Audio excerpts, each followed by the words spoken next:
What's up, guys? Welcome back to the Untold Stories Athlete Edition. We are on episode 7. I'm super excited about my next guest. She is on the softball team, and I really wanted to have a softball player as my next sport because they actually start season in a couple of weeks. So I thought this would be a great time to get an athlete from that sport and just get people excited to go out there and watch them. I've personally never been to a softball game at Baylor, so I'm super excited to go and watch them. So yes, we have junior Rachel Hertenberger. Rachel is a pitcher for the women's softball team.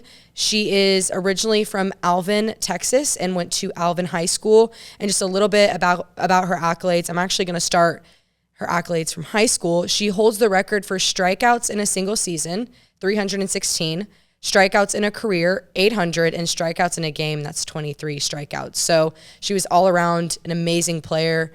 And then she started her first 3 seasons of softball at the University of Houston. And in 2019, she helped lead the University of Houston to run in the NCAA tournament, making an appearance in the championship game of the Austin regional game. And then in 2020, she had a career performance to win over Texas Tech, and Texas Tech was ranked 20th that year, where she struck out a career high 10 batters and surrendered just over a run and 3 hits. And then in 2021, she finished with a 3.98 earned run average and ERA through 114.1 innings pitched and recorded 76 strikeouts and 1 save in 31 appearances. And now she is at Baylor, so I'm super excited to get to know her story myself and also for y'all too. Okay, awesome. Well, hi, Rachel. How are you tonight? I'm so good. I'm excited to be here. Okay, so for my first question, I really just say, why Baylor? Why'd you choose Baylor? Okay, I actually love telling this story, so I feel like I need to start from the beginning, you know? So my true sophomore year, I knew that I wanted to transfer, you know? Like, it was definitely time. I feel like at my old school, you know, I just had a lot of anxiety and a lot of stress that I didn't really have, you know, before college. And I was like, I just don't feel like this is normal, really. And I'd kind of lost a little bit of love for the game, and I was like, maybe it's just the environment that I'm in now. And so that year I was like, okay, at the end of this year, I'm going to transfer. But I was like, I'll just build my stats, you know, like do my best and try and get through this season. And then COVID happened and everything got shut down in March. And so then at that point I'm like, well, what do I do now? You know, because like everyone's coming back for their extra season. And like, I really was just thinking, there's going to be no money anywhere, you know? Yeah. So I was like, okay, I'll stick it out for another year, you know? And so that's what I did. I made it through all of last year playing at Houston. And then I honestly was kind of contemplating just like, I mean, I only have, like last season I was thinking I only have 2 more years left. I could just stick it out here. But, you know, I feel like a lot of people complain about the environment and, you know, they just never do anything about it. And so I was like, I can stay here and be unhappy for the next 2 years, or I can just try it out somewhere. And if it's worse, it's worse, but at least I tried, you know?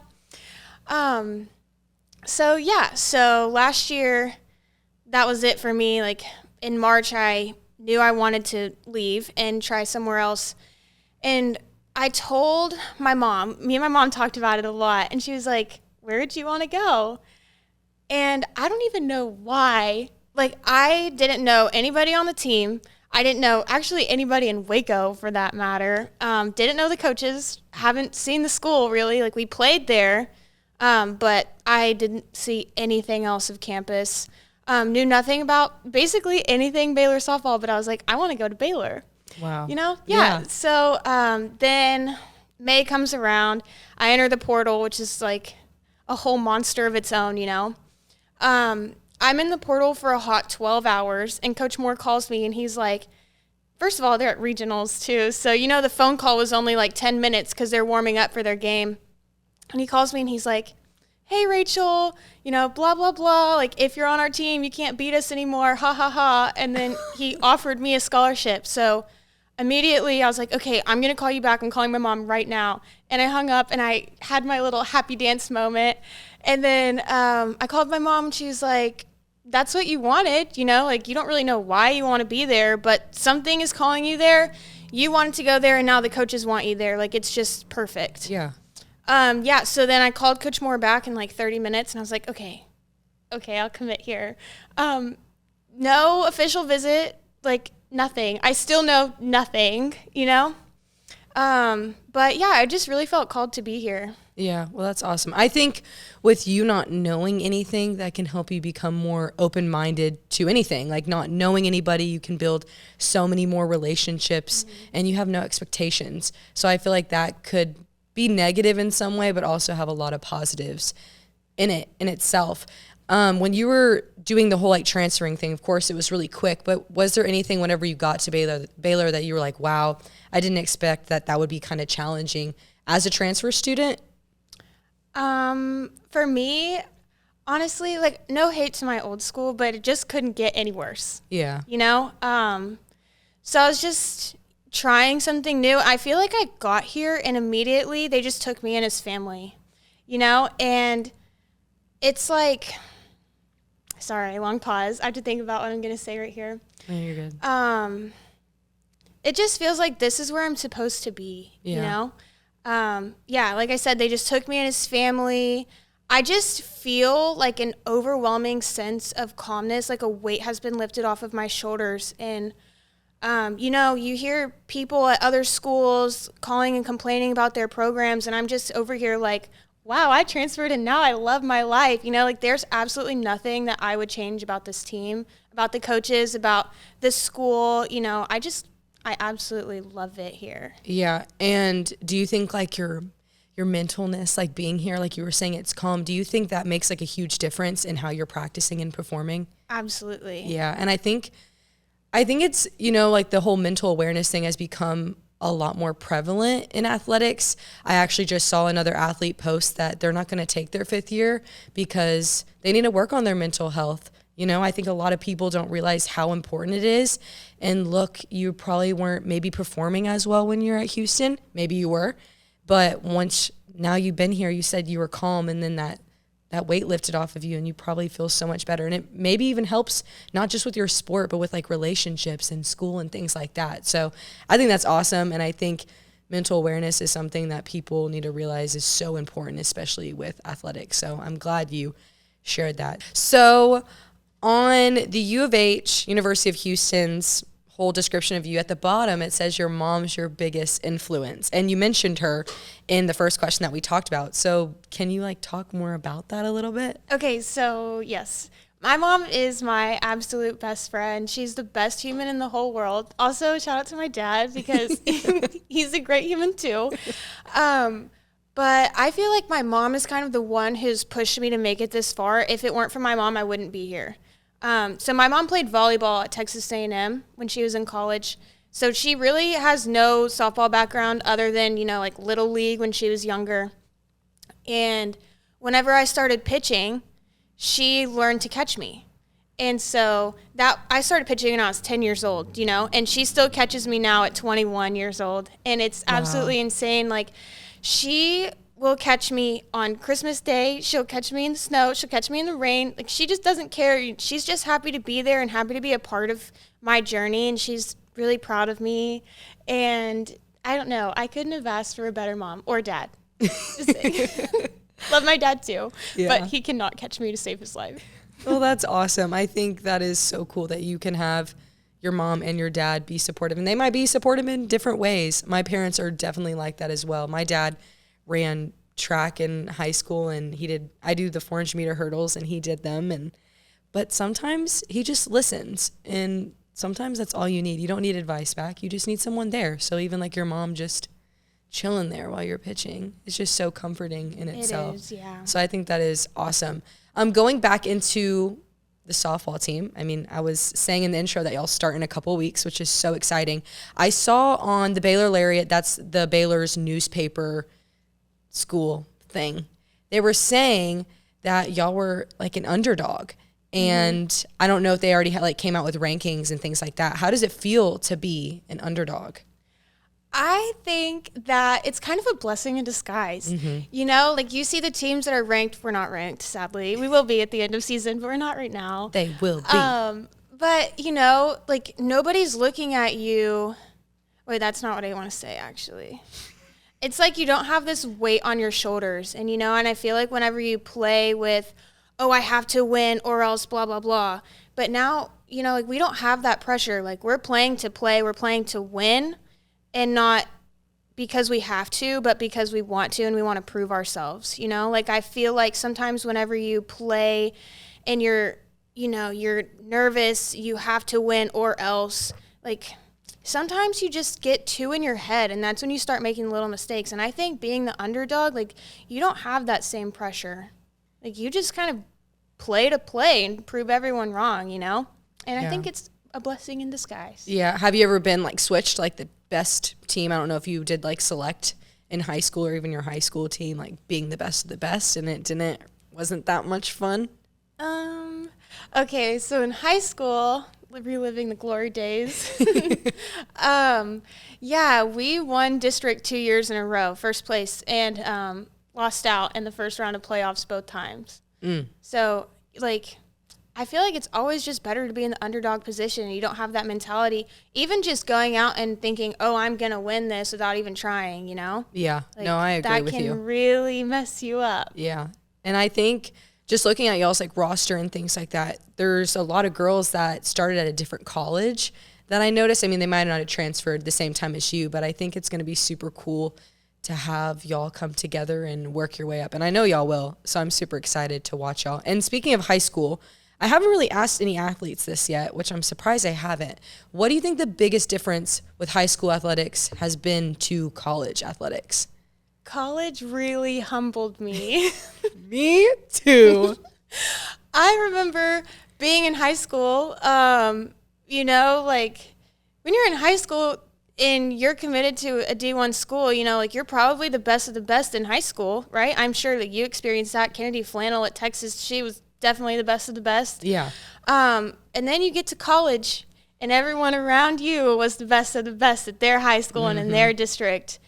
And I remember the first college game that I ever threw, right after, in high school winning district MVP and winning district itself, like I was like, oh, I'm good. Like I'm ready for college. Like hopefully I go out freshman year and, I had big dreams of being the ace and starting ace my freshman year. That did not happen. But the first college game that I ever threw was against Kentucky. And I went out there, and I think it was my coaches just trying not to humble me because, I came in and I was like putting my head down, working hard, but I think just to kind of throw me in the fire and see how I would react, honestly. So, yeah, Kentucky. I had like 11 runs scored off of me by the second inning or something insane like that. And I remember looking at the dugout and looking at my coach like, please pull me now. And I think that's when I was like, okay, I have so much work to do. Like high school wasn't enough. That was child's play compared to what college is going to be. Yeah. Oh, okay. So I know softball, they do recruiting super early on in high school, right? Yes. And I got recruited for volleyball in high school, and I started getting recruited when I was in 7th grade. And I heard softball was the exact same way. So how old were you when you committed? I was trying to think here. I think I was like 15. When you committed to the University of Houston. So tell me about that. Like, how do you feel about them recruiting at such a young age? Thankfully, they've changed the rule now. So you can't start recruiting, I think, until junior or senior year, which is so much better. But whenever you recruit at such a young age, like people around me were committing in 7th grade. Pitchers were committing in 7th grade. And there's so much that can happen from 7th grade. Someone could decide softball is not for them, or really any sport. Yeah. Injuries, if you just commit and stop putting the work in and just think, oh, I've committed, I'm 7th grader, I've committed, and now I don't have to do anything else. I think it's just... And your body changes a lot, especially as like a woman. Oh my gosh, yeah. There's so many things that your body has to change. I think with track and field, I think they've always been kind of slower into recruiting. I know a lot of people that start like junior, senior year, and I think it's because, especially with track, like speed and things like that change so much over the years. Because volleyball, I didn't really notice that as much, and I didn't know if softball, you don't change that much either. But, I mean, I think volleyball changed their rules as well, because I committed somewhere else when I was 16. So I was the same way as you, and I was already ready to graduate high school. I was like, get me out of here. I want to go to college. Yeah. So, I mean, I think it's good that they changed it now. So, I mean, thank God, because I think there's so many things that can change. Okay, so my last thing I want to talk about is kind of like social media and things like that. So I have seen you on TikTok, and I don't know, with the new rules with NIL and like your name, image, and likeness and all that stuff, are you trying to grow it in a way, or are you just kind of like having fun with things? I think I'm just trying to have fun right now. I don't need the extra pressure. And honestly, you know, like you don't really make a lot of money on social media anyway, unless you get those big brand deals. So it's just kind of all for fun. Yeah. You know? Do you think like making TikToks or like Instagram posts with your teams or your teammates can help you like with bonding and things like that? Oh, absolutely. Yeah. If you ask who wants to be in a TikTok, you know how many hands get raised in the locker room? Like everyone wants to do it all the time, but it's just so much fun, you know? Yeah. No, I think it's cool that we get that opportunity, even if it's not much or things like that. I think it's really good for student athletes to do whatever they can do to, you know, express themselves. So I think that's really cool. I saw you on my For You page, and I was like, I have to ask her about this. Okay, so for the end of my segment, I ask a question, or I did do like your profile on Sigum 365, and some of them ask questions. So I have 3. One of them is from Jack over here. So, okay, so for my first one, this is from Ashley Hodge, which he always asks questions. He's the best. So there's actually like 3 questions in this. So who's the toughest like player on your softball team? And then which player is the hardest to get out of the plate? Okay. Oh my gosh. I don't want anyone to be mad at me for this.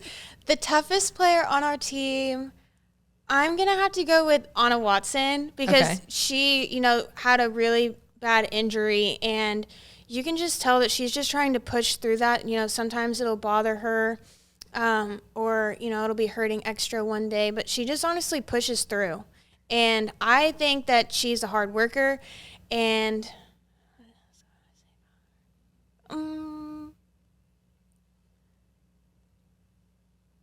yeah, I just think she has some grit, you know. She's also a great human being. The toughest person to get out at the plate, I think I'm going to offend some people with this one. Emily Hott. Emily Hott. Her last name's Hott? Yes. Isn't that cool? I like that. Yeah, me too. That's good. Yeah, she's a great hitter. Really? Yeah. She has my number. Oh, look at that. Wait, what? You were 2? Yeah, I was 2. I'm 8 now. And now you're 8. 2's a good number, but it's okay. Just keep on striking her out. And then the last part of his question was, what would be a bigger accomplishment, taking 2 of 3 from OU or sweeping Texas?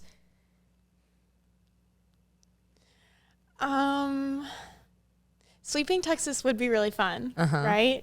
But I'm going to have to go with taking 2 of 3 from OU. Isn't like OU like the top, like they're the Alabama of like softball? Mm-hmm. Yeah, that's what I thought. Yeah, they're number 1, and they're really, really good. Yeah. But I think, honestly, we have a chance of winning that this year. I mean, y'all have a chance.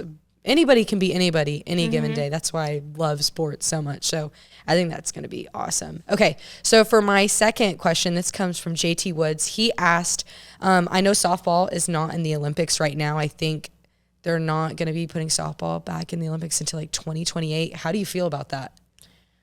Honestly, I'm just glad that it's coming back. Yeah. You know? So I think that's so weird though. Like they're putting in, I'm not saying like no sport is less than others, but I mean, come on, like softball, I think baseball as well too. So I just think that's weird. So hopefully they'll bring it back in. They give a lot of people more opportunities and things like that. And then my last one, this is from Jack, Mr. Jack over here. So I didn't know this, but in softball, y'all are pitching like a lot closer than what they do in baseball, right? They're further away. So how much do you think that makes a difference for a pitcher to a batter? I think that the distance kind of makes softball more fast-paced and, in my opinion, more fun to watch. Mm-hmm. Everything just speeds up. Yeah. And, in baseball, they do throw hard, but they're also farther away. In softball, baseball, people are throwing 90 to 100. Like, that's a very, very, very fast, but they're also farther back. You have a long time to see it. And in softball, people top out. In college, people top out at like 75. I do not throw that hard. But still, like, you are so much closer to the batter as a pitcher in softball than you are in baseball. And I think, honestly, it just kind of speeds up the game. Yeah. Yeah, I didn't even know that. I know the fields are different, but I didn't even know, like, the batter. What is the, how much does a baseball weigh and how much does a softball weigh? No idea for either one. Well, there we go. I'm going to learn something new. I'm going to look it up. But okay, well, thank you so much. I loved getting to hear your story with transferring and, your parents being a huge part in your life. And, I'm excited for y'all's season. Like I said, they start really soon. So hopefully people can come out and now they'll have a face to a voice to a face. I don't really know. But I'm super excited to go out and watch y'all. Like I told you, I've never been to a softball game. So now I can go and cheer y'all on and get to know your story while cheering you on. So yeah, thank you so much. Thank you for having me. Oh, and if y'all want to watch or listen to the podcast, you can go on Spotify to listen to it at the Untold Stories Athlete Edition, or you can watch it on YouTube at the Untold Stories Athlete Edition. Thank you.